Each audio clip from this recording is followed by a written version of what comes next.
Bonsoir bien-aimés dans le Seigneur, j'espère que vous vous portez bien. Nous nous retrouvons encore aujourd'hui à la 7e partie de notre émission, les infirmités de l'Église.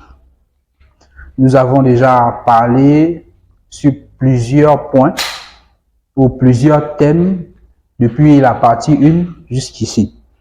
Nous sommes en train de voir ce qui fait en sorte que l'Église de notre temps, l'Église de notre Seigneur est en chute ou est en décadence, c'est à cause des infirmités. Bon, aujourd'hui nous sommes sur la 7e partie et nous voulons parler, nous voulons voir un autre point. Le thème de cette partie est intitulé « La construction des temples ». La construction des temples, c'est dans quel sens? Nous ne sommes pas contre le fait de construire les églises, non. Mais nous sommes contre le fait que cela est fait en désordre, ou cela est fait d'une manière volontaire, c'est-à-dire la volonté d'un homme, d'une manière qui ne vient pas de Dieu. Parce qu'aujourd'hui, nous avons tellement de temples, tellement d'églises, de lieux de culte, ce qui fait en sorte que les chrétiens ont tendance à s'attacher au ministère. Ils ont tendance à s'attacher à ça, au lieu de culte, là où nous nous rassemblons pour prier. Vous allez voir certains chrétiens, lorsque vous allez discuter avec eux, ils vont vous dire, moi je prie dans telle église, je suis de telle église, mon leader, machin.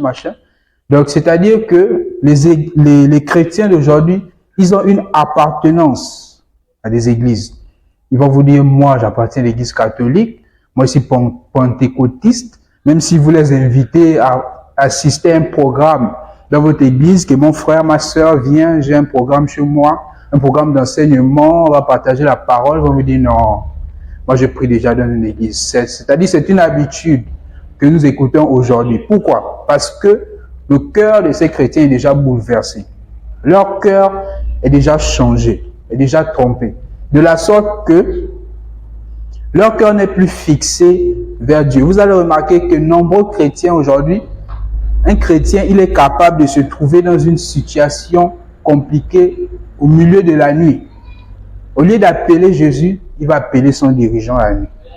Il préfère déranger le pasteur ou le prophète pour lui appeler au téléphone pour que l'homme, le serviteur de Dieu, prie pour lui, au lieu d'appeler Jésus. Pourquoi? Parce qu'il est déjà attaché au lieu du culte. Il est attaché à l'église. Il n'est pas attaché à Jésus. Il n'est pas attaché à la parole de Dieu. C'est déjà une erreur.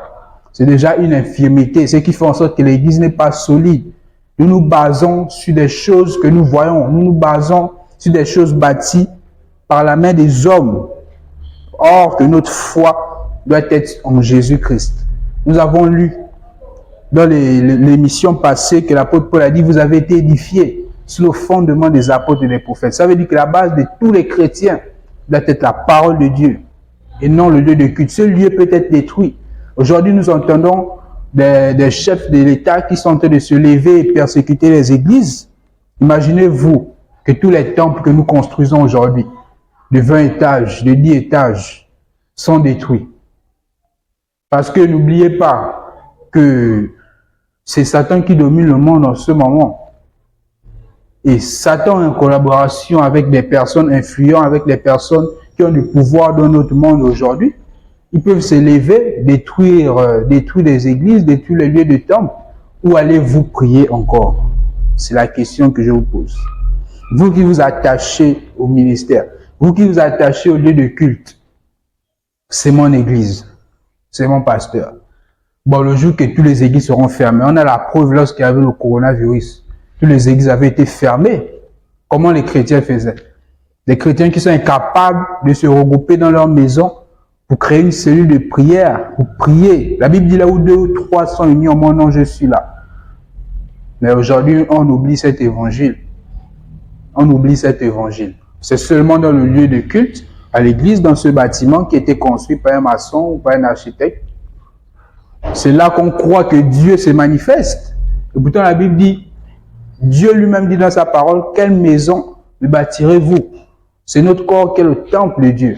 et non le lieu que nous bâtissons.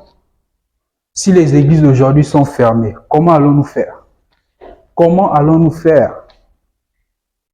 Nous ne devons pas mettre notre foi dans les églises, dans les ministères, en croyant que c'est seulement là-bas que Dieu se manifeste. C'est une erreur. C'est une erreur. Si un virus s'élève encore aujourd'hui comme le coronavirus et qu'on casse les églises, donc ça veut dire qu'il n'y aura plus de chrétiens, puisque nous sommes incapables de créer des cellules dans nos maisons. Nous sommes incapables de prier entre nous à la maison, de changer la parole dans nos maisons, dans nos quartiers. On préfère seulement le lieu de culte. Je ne dis pas que c'est une mauvaise chose derrière l'église. L'église est une bonne chose, mais nous devons voir le bon côté. Ne soyons pas des idoles.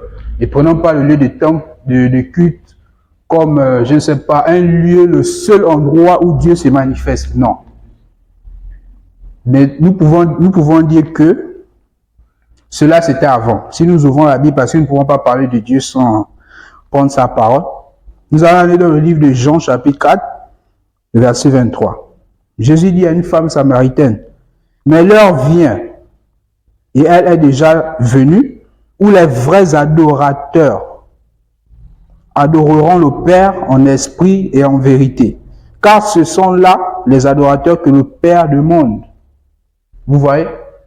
Les vrais adorateurs. Ils adoreront le Père en esprit et en vérité. Qu'est-ce que Jésus disait ici? La femme avait pour habitude, cette mauvaise habitude que beaucoup de chrétiens ont aujourd'hui, elle pensait que c'est seulement dans un lieu qu'on adorait Dieu. Mais Jésus la confirme ici que l'heure vient, et ni à Jérusalem, ni sur la montagne que tu connais, ce n'est plus là-bas. Donc c'est pour dire quoi? Même si on ferme les églises, nous devons adorer Dieu dans nos cœurs. Ce sont les adorateurs que Dieu cherche. Dieu ne cherche pas les adorateurs qui acclament ou qui font du bruit, mais il veut ceux qui sont en esprit, en vérité. Parce qu'on peut faire du bruit sans être vrai. On peut adorer Dieu sans que Dieu ne nous connaisse même. Donc, mais qui adorons-nous? Si vous chantez pour un Dieu qui ne vous écoute même pas. C'est-à-dire, il y a des chantes, ils organisent des chants, des soirées louanges, c'est pour leur propre gloire. Dieu n'est même pas là. À quoi ça sert? À quoi sert-il d'assister ou d'organiser ce genre de choses? Dieu cherche les vrais adorateurs. Ceux qui vont l'adorer en esprit et en vérité. En esprit, c'est-à-dire quoi? Que vous devez être connecté. Lorsque vous chantez un chant, vous devez avoir l'assurance que Dieu est dans ce chant. Que le nom de Dieu d'abord est prononcé dans ce chant. Et aussi, vous devez sentir la présence de Dieu lorsque vous adorez. Si vous ne sentez pas la présence de Dieu, donc ça veut dire que c'est la présence de qui est là? Le diable.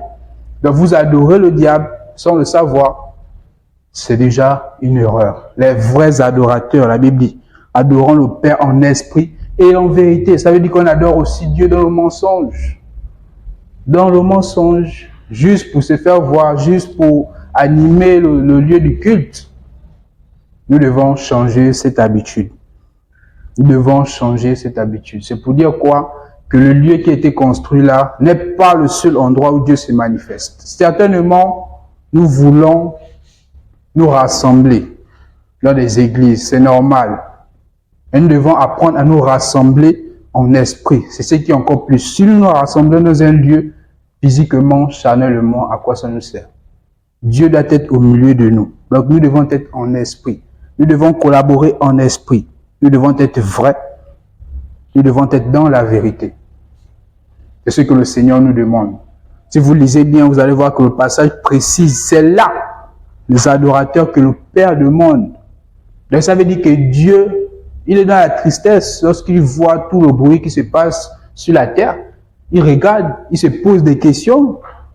Qui est le Dieu que ces gens-là appellent? Est-ce que c'est moi? Nous devons changer cette habitude, mes frères. Adorons Dieu en esprit et en vérité. Et en vérité, ce temple est juste un lieu où nous nous rassemblons. Dieu habite dans nos cœurs. J'espère que cette parole pourra vous aider à changer de mentalité et à comprendre que c'est en esprit que nous adorons Dieu. Que le Seigneur vous bénisse. Amen.